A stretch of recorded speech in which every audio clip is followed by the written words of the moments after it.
పోషించిన ఒకే ఒక్క party BRS party. మన నాయకుడు కేసీఆర్ గారిని ఇవాళ 3 ఫీట్లున్నోడు 4 ఫీట్లున్నోడు కూడా చాలా మాటలు మాట్లాడుతున్నారు. నోటికి ఎంత వస్తే అంత. ఎందుకంటే వాళ్ళు పాపం ఐడెంటిటీ క్రైసిస్లో ఉన్నారు. ఎవరైతే ఇవాళ కేసీఆర్ గారిని దూషించి ఏదో 4 మాటలు కేసీఆర్ గారిని పైశాచిక ఆనందం పొందే ముఖ్యమంత్రి ఉన్నాడో పాపం ఆయనకు ఐడెంటిటీ క్రైసిస్ ఉన్నది. ఐడెంటిటీ క్రైసిస్ అంటే ఆంగ్లం ఎక్కువైపోయింది. ఐడెంటిటీ క్రైసిస్ అంటే తెలుగులో చెప్తే ఆయన ఎవడు దేక్తలేడు, ఎవడు గుర్తుపడతలేడు. నిన్నటికి నిన్న ఎక్కడనో కాదు, నిన్న ఇక్కడ శంషాబాద్ దగ్గర ఏదో రిబ్బన్ కటింగ్ ప్రోగ్రామ్ పోయిండు. మనం తెచ్చిన నేను చెప్తా తొందరపడక, నా చెవులో మీరు ఎర్రకపోతే చాలు. మనం తెచ్చిన కంపెనీ మన టీ హబ్లో పుట్టిన కంపెనీ అది. ఆ టీ హబ్లో పుట్టిన కంపెనీ పెద్దగా అయింది, పెద్దగా అంతరిక్షంలోకి రాకెట్లు పంపుతున్నది. ఇక రిబ్బన్ కట్ చేయవా రేవంత్ రెడ్డి అని నేను పిలిచినారు. మనం గట్టినవన్నీ కడితే ఈయన పోయి రిబ్బన్లు కట్ చేస్తున్నాడు, అంతే కదా, ఏముంది చేసింది ఇప్పటిదాకా. పిలిచినారు, పోయినాడు. సరే పోయినాడు, ఏదో పోజులు కొడుతూ అక్కడ నిలబడి ఇట్లా అట్లా పోజులు కొడుతున్నాడు. ఆఖరికి అక్కడ పిలిచే యాంకర్ అమ్మ ఉంటుంది కదా, ఆ అమ్మాయి ముఖ్యమంత్రి గారు అని చెప్పి శ్రీధర్ బాబు పేరు చెప్పింది తప్ప ఈయన మాత్రం గుర్తుపట్టట్లేదు. ఇది మొదటిసారి కాదు, చివరిసారి, అంతకంటే కాదు. 2.5 ఏళ్ళు అయిపోయింది. యాంకర్లు గుర్తుపెట్టుకోవట్లేదు, యాక్టర్లు గుర్తుపెట్టుకోవట్లేదు, ఎవడు గుర్తుపెట్టుకోవట్లేదు ఆయన పేరు. ప్రజలైతే ఆయన పేరు తీస్తేనే బూతులో వర్షం కురిపిస్తున్నారు. నేను చెప్పట్లా ఇది, మీరు కావాలంటే ఆ యూట్యూబ్లో సోషల్ మీడియాలో చూడొచ్చు. ఎవరన్నా పోయి ఆయన ఎవరు ఉండే ఆయన పేరేంది అనగానే ఆయన పేరు చెప్పకు, మొహం తిప్పుకుంటున్నారు. చివరికి హుజూర్ నగర్ పాత నల్లగొండ జిల్లాలో 12 సీట్లుంటే, ఆగురా అయ్యా చెప్పని, పాత నల్లగొండ జిల్లాలో 12 సీట్లుంటే 12లో 11కి కాంగ్రెస్ ఎమ్మెల్యేలు గెలిపించినారు ఉమ్మడి నల్లగొండ ప్రజలు. సరే, కారణాలు ఏమైనప్పటికీ జరిగింది జరిగిపోయింది. కొంత మన తప్పు ఉండొచ్చు, కొంత మన ఎమ్మెల్యేలు గతంలో పోటీ చేసిన వాళ్ళ చిన్న చిన్న లోటుపాట్లు ఉండొచ్చు, పొరపాట్లు ఉండొచ్చు, చిన్న మరి అసంతృప్తులు అక్కడ ఇక్కడ ఉండొచ్చు. నేను కాదనట్లేదు, మేము కూడా మనుషులమే, ఆడినో ఎన్నో తప్పు చేసే ఉంటాం. అందుకే ప్రజలు ఆ తీర్పిచ్చారు, అందులో వేరే అనుమానం లేదు. కానీ విచిత్రమైన విషయం ఏమంటే, విచిత్రమైన విషయం, చాలా ఆశలతో ఏదేదో రంగుల కల ఈస్ట్మన్ కలర్ సినిమా చూపెట్టి ఏం చెప్పారు అన్నాడు. ఈరోజు ముఖ్యమంత్రిగా ఉన్న రేవంత్ రెడ్డి ఆ రోజు పిసిసి అధ్యక్షుడు, ఈరోజు ఉప ముఖ్యమంత్రిగా ఉన్న బట్టి విక్రమార్క గారు ఆ రోజు సిఎల్పి అధ్యక్షుడు. ఏం చెప్పారు ఆ రోజు విక్రమార్క గారు? మీకు గుర్తుండాలా, ఇట్లా గ్యారంటీ కార్డు పట్టుకొని ఇది మీరు భద్రంగా పెట్టుకోండి, 100 రోజులు గట్టిగా పెట్టుకోండి, 99 రోజులు అయిపోయి 100వ రోజులకు అడుగు పెట్టంగానే మా కాంగ్రెస్ వాళ్ళు వస్తారు, దాన్ని తీసుకొని ఒక్కొక్కరికి మీకు అన్ని బ్రహ్మాండంగా 100 రోజుల లోపలే అన్ని పథకాలు అమలు చేస్తామని చెప్పి ఆయన ఉంటాడు కదా, ప్రముఖ సినిమా యాక్టర్ కమల్ హాసన్ మించిన యాక్టర్లు ఒక్కొక్కడు కాంగ్రెస్లో బ్రహ్మాండమైన యాక్టింగ్ చేసినారు. కార్డులు భద్రంగా పెట్టుకోండి అన్నారు. జేమ్స్ బాండుల మాదిరిగా బాండ్ పేపర్లు రాసిచ్చినారు. బాండ్ పేపర్లు రాస్తున్నాం, ఇదిగో 100 రూపాయల స్టాంప్ పేపరు, దేవుడు కాడ పెడుతున్నాం, ఒట్టు పెడుతున్నాం, నమ్మండి దేవుడి మీద ఒట్టు అన్నారు.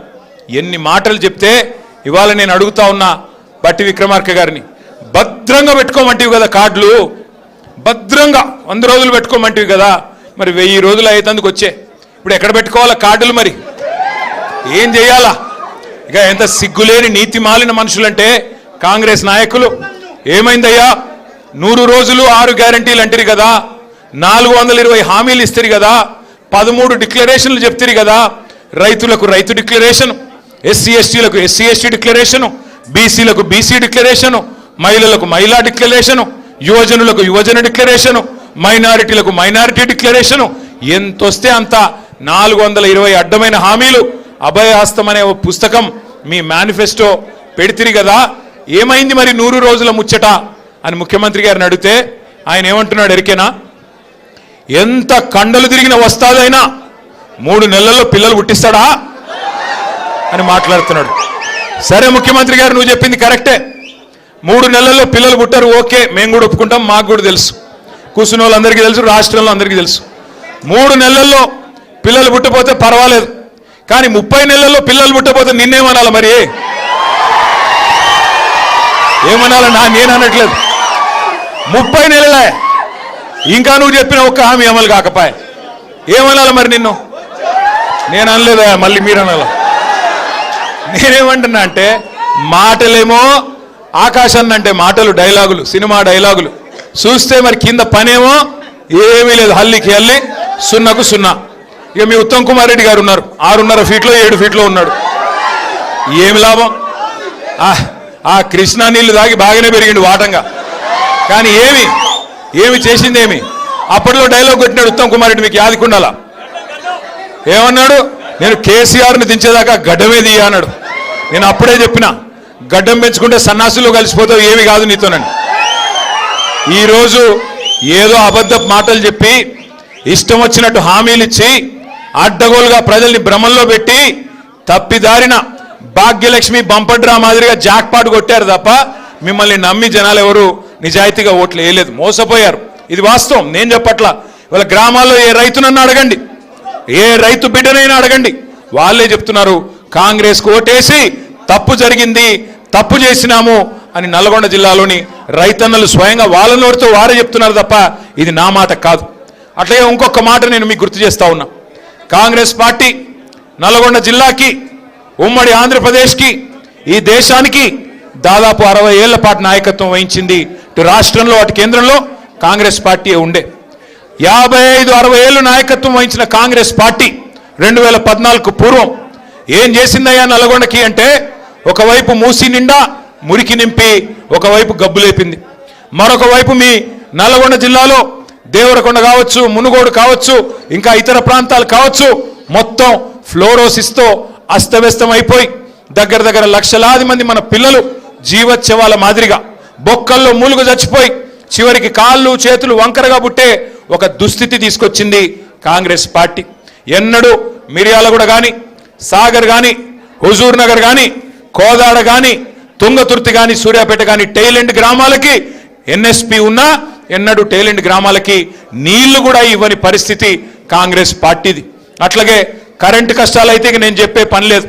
అర్ధరాత్రి దొంగలు వచ్చే కరెంటు కోసం ఆ కావల గాయడానికి పోయి చచ్చిన రైతులు ఎంతమందో నాకంటే బాగా మీకు తెలుసు. ఆ కరెంటు షాక్లతో, పాము కాట్లతో ఇబ్బంది పడి చచ్చిపోయిన రైతులు ఎంతమందో నాకంటే బాగా మీకే తెలుసు. అట్లాగే నల్గొండలోని మూషంపల్లి అనే ఒక ఊరిలో ఒకే ఒక్క రైతు రామరెడ్డి గారు, ఒకడే రైతు రామరెడ్డి గారు 57 బోర్లేసి ఆయన పేరే బోర్ల రామరెడ్డిగా మారిపోయిన పరిస్థితి మీ జిల్లాలోనే మనం చూస్తున్నాం. మరి కేసీఆర్ గారు ఏం చేశారు? 60 ఏళ్ల కాంగ్రెస్ ఆనాడు మనకు నల్లగొండను అస్తవ్యస్తంగా అప్పజెప్పిపోతే 10 ఏళ్లలో కేసీఆర్ గారు చేసింది ఏందో 1 నిమిషంలో నేను మీకు చెప్పే ప్రయత్నం చేస్తా. కాంగ్రెస్ పార్టీ 60 ఏళ్లు పరిపాలించి నల్లగొండకి ఒక్కటంటే ఒక్క మెడికల్ కాలేజీ ఏనాడు సాధించలేదు. అదే కేసీఆర్ గారు కేవలం 10 ఏళ్లలోనే 1 కాదు 3 మెడికల్ కాలేజీలు మీ జిల్లాలో పెట్టిన ఘనత నల్లగొండలో, సూర్యాపేటలో, భువనగిరిలో మన నాయకుడు కేసీఆర్ గారిది. యాదగిరి లక్ష్మీ నరసింహస్వామి మీ అందరికీ కూడా, అంటే మీ దగ్గర కొద్దిగా జాన్పాడు పోతారు ఎక్కువ సైదులు, అంతే కదా, దర్గాకు పోతారు. కానీ అటు పక్కన భువనగిరి ఆలేరు కాడికి పోతే మొత్తం యాదగిరి లక్ష్మీ నరసింహస్వామి ఆరాధ్య దైవం లక్షలాది మందికి. అట్లాంటి లక్ష్మీ నరసింహస్వామి దేవస్థానాన్ని ఎవరు పట్టించుకోలేదు గత 60 ఏళ్లలో.